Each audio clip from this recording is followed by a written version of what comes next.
ছাত্ৰ-ছাত্ৰীসকল ইউটিউবৰ আন এটা ভিডিঅ'লৈ সকলোকে স্বাগতম। আজি মই দশম শ্ৰেণীৰ মাতৃভাষা অসমীয়াৰ ভাৰতীয় সংস্কৃতি পাঠটিৰ শেষৰ খণ্ডটি আলোচনা কৰিব লৈছোঁ। ছাত্ৰ-ছাত্ৰীসকল, আগৰ ভিডিঅ'টোত মই কৈছিলোঁ যে ভাৰতীয় সংস্কৃতি মানে হ'ল বিভিন্ন জাতি জনগোষ্ঠীৰ ভাষা, ধৰ্ম, সাহিত্যৰ মিলাপ্ৰীতিৰ এক এনাজৰী। লেখক হেম বৰুৱাদেৱে বহুতো উদাহৰণ দি বৰ্ণনা কৰিছে কিদৰে ভাৰতলৈ বেলেগ বেলেগ দেশৰ পৰা ইটোৰ পিছত সিটো জাতি আহি থিতাপি ল'লেহি আৰু সংস্কৃতিৰ বিনিময় হৈ এক ডাঙৰ সাংস্কৃতিক জগতৰ সৃষ্টি কৰিছে। তেওঁ সংস্কৃতিৰ উপাদানবোৰ খুব সুন্দৰকৈ বৰ্ণনা কৰিছে। তেওঁ চিত্ৰকলাৰ কথা কৈছে যে চিত্ৰকলা যদিও বিশ্বজনীন অৰ্থাৎ সকলো লোকৰ বাবে একে, তথাপি চিত্ৰকলাই কোনো এটা জাতিৰ বৈশিষ্ট্যসমূহ প্ৰদৰ্শন কৰে। তেওঁ চীন, জাপানৰ কথা কোৱাৰ লগতে ভাৰতীয় চিত্ৰকলাৰ বৈশিষ্ট্যবোৰ বৰ্ণনা কৰিছে। এই ক্ষেত্ৰত তেওঁ অজন্তা গুহাৰ কথা কৈছে। অজন্তা গুহাৰ ছবিবিলাকত ভাৰতীয় সংস্কৃতিৰ বৌদ্ধ ধৰ্মৰ চিনাকি দেখা যায়। ছাত্ৰ-ছাত্ৰীসকল, অজন্তা গুহাৰ বিষয়ে তোমালোকে শুনিছানে? চিত্ৰবোৰ মন কৰা। এই গুহাবোৰ মহাৰাষ্ট্ৰৰ ঔৰংগাবাদ জিলাত আছে। প্ৰায় 30টা শিলত খোদিত কৰা শিল্প আছে। ইয়াৰ ছবিবোৰত এনেকুৱা কিছুমান অংগী ভংগী আছে যে চালে তাত সেই সময়ৰ মানুহৰ আৱেগ অনুভূতিবোৰ প্ৰকাশ পোৱা দেখা যায়। পাঠটোত পঢ়িলে তাত থকা বৈশিষ্ট্যবোৰ বুজি পাবা। ইয়াৰ পাছতে লেখকে মোগল যুগৰ চিত্ৰশিল্পৰ কথা কৈছে। মোগলৰ প্ৰথম সম্ৰাট বাবৰে চিত্ৰশিল্পৰ এক নতুন ধাৰা ভাৰতলৈ আনিছিল। কিন্তু এই চিত্ৰশিল্পত কোনো ভাৱ প্ৰৱণতা নাছিল। এইবোৰত উৎসাহ, উদ্দীপনা আৰু প্ৰেৰণাৰ প্ৰকাশহে দেখা গৈছিল।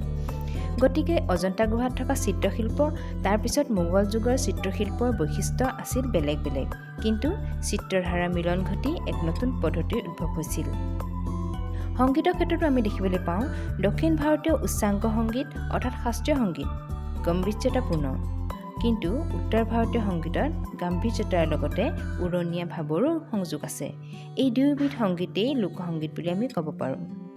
ছাত্ৰ-ছাত্ৰীসকল, ইয়াৰ পাছতে লেখকে কলা বা আৰ্টৰ দুটা উদ্দেশ্য থাকে বুলি কৈছে। এটা উদ্দেশ্য হ'ল কাৰুকাৰ্য আৰু জাক-জমকতা অৰ্থাৎ ৰংচঙীয়া, আনহাতে আনটো উদ্দেশ্য হ'ল সংযম আৰু আড়ম্বৰহীনতা। আড়ম্বৰহীনতা মানে জাক-জমকতাবিহীন অৰ্থাৎ জাক-জমকতা নথকা।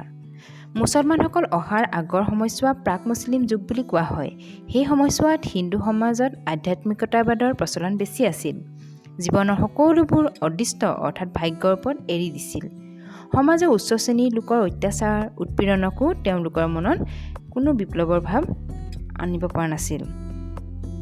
কিন্তু ইছলামসকলে আহি যি সংঘাতৰ সৃষ্টি কৰিলে, তাৰ পৰা হিন্দুসকলৰ মনত প্ৰথমে বিপ্লৱৰ সৃষ্টি হৈছিল আৰু পতনৰ পিছত অৰ্থাৎ হিন্দু দমনৰ পাছত মনত নিৰাশাৰ ভাৱ হৈছিল। ইছলামসকলে হিন্দুসকলৰ আধ্যাত্মিকতাবাদক বেলেগ ৰূপ দি ব্যক্তিৰ মুক্তিৰ বাণী প্ৰচলন কৰিব ধৰিলে। ফলত এনেদৰেই ভাৰতভূমিত ইছলাম ধৰ্মৰ দ্ৰুত প্ৰচলন হ'ব ধৰিলে। ইয়াৰ পাছতেই পাঠটোত সংস্কৃতিৰ আন এটা উপাদান হিচাপে সাহিত্যৰ কথা কোৱা হৈছে। সাহিত্যৰ দিশৰ পৰাও ভাৰতীয় সংস্কৃতি যথেষ্ট চহকী। পুৰণি সাহিত্যসমূহ ভক্তিমূলক আছিল। পাঠান মোগলৰ আগমনৰ পাছত বংগদেশীয় কাব্য সাহিত্যই সমাদৰ পালে। ইয়াৰ পিছতে আহিল ব্ৰিটিছসকল, লগতে আনিলে নতুন প্ৰকাশভংগী। মুঠতে এই সকলোবোৰ এক হৈ ভাৰতীয় সাহিত্যৰ জীৱন গঠন হৈছে। শেষৰ ছেট দুটাত লেখকে ভাস্কৰ্যৰ প্ৰভাৱৰ কথা উল্লেখ কৰিছে। তেওঁ কৈছে সমাজৰ সৌন্দৰ্যবোৰ ওপৰত বেছি নিৰ্ভৰশীল হৈছে ভাস্কৰ্য, কিন্তু ভাস্কৰ্যবোৰ এজন লোকৰ দ্বাৰা গঠিত হোৱা সম্ভৱ নহয়।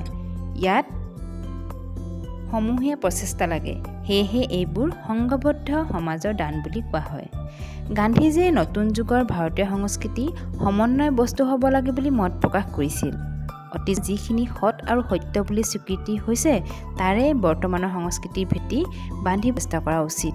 তেতিয়াহে সাংস্কৃতিক জনসাধাৰণৰ বাছকবনীয় সম্পত্তি বুলি ক'ব পৰা যাব। এই বুলি কৈ লেখকে পাঠটোৰ সামৰণি মাৰিছে। ছাত্ৰ-ছাত্ৰীসকল, পাঠটোৰ বৰ্ণনা ইমানতে শেষ হৈছে। আশা কৰোঁ তোমালোকে ভিডিঅ'টোৰ পৰা পাঠটোৰ সম্যক ধাৰণা লাভ কৰিব পাৰিছা। ভিডিঅ'টো চোৱাৰ বাবে বহুত বহুত ধন্যবাদ।